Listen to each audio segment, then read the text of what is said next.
When you come across English in Japan, it might be functional or it might just be decorative. Which is this?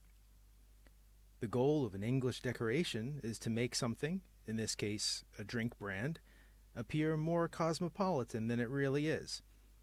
An illusion of fashionable worldliness.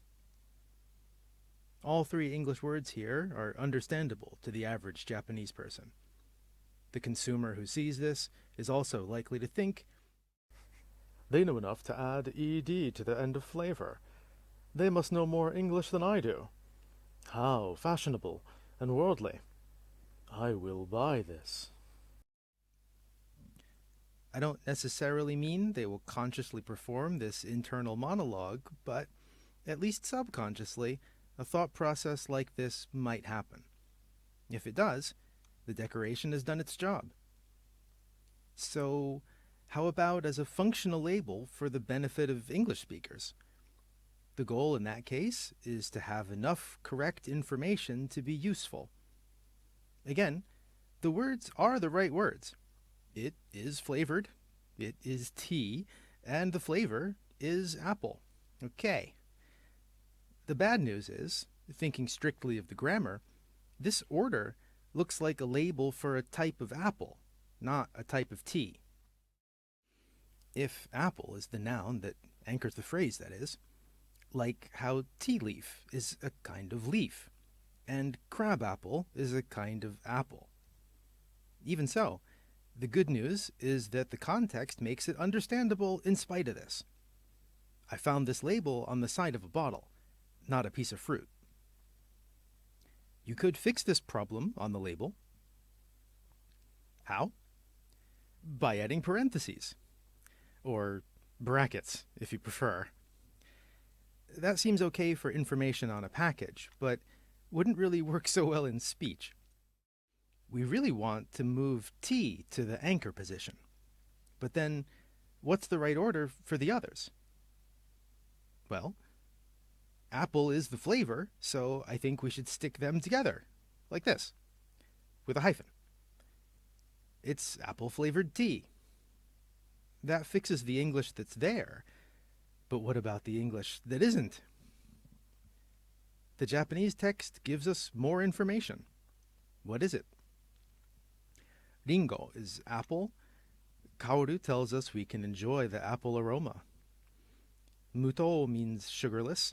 Kocha is tea. Assam tea is the type of tea. Hyakpa is 100%. Shio is use, or use. An American package would phrase this part, made with 100% Assam tea.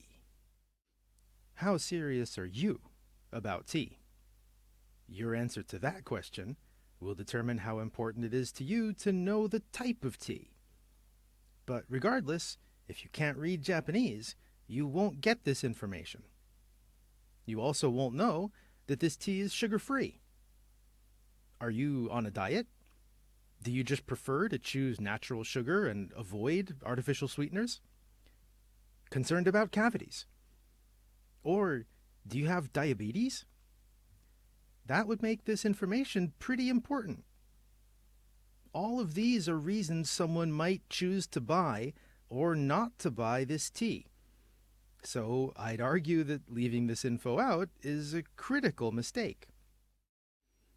By the way, does muto, sugar-free, or sugarless, mean it doesn't taste sweet? Not usually. When these words are used on a label or package like this, they usually mean that instead of regular old sugar, it's got something else. If nothing has been added to make it sweet, the label should say unsweetened. Anyway, does all this mean that this label gets a failing grade? Yeah, I'm afraid so. The word order problem with apple is not a deal breaker for me, but the sugar no sugar info is. Don't get me wrong, I'm happy to know it's tea. If you hand me a random bottle of brown liquid, how am I supposed to know it's not, I don't know, beef broth? Common sense, you say? Well, the same machine that was selling this was also selling hot cans of corn chowder, and the machine next to it had bottled fish stock. So where's your common sense now? But that's the bare minimum level of description. Well, I guess the true bare minimum would just be one word.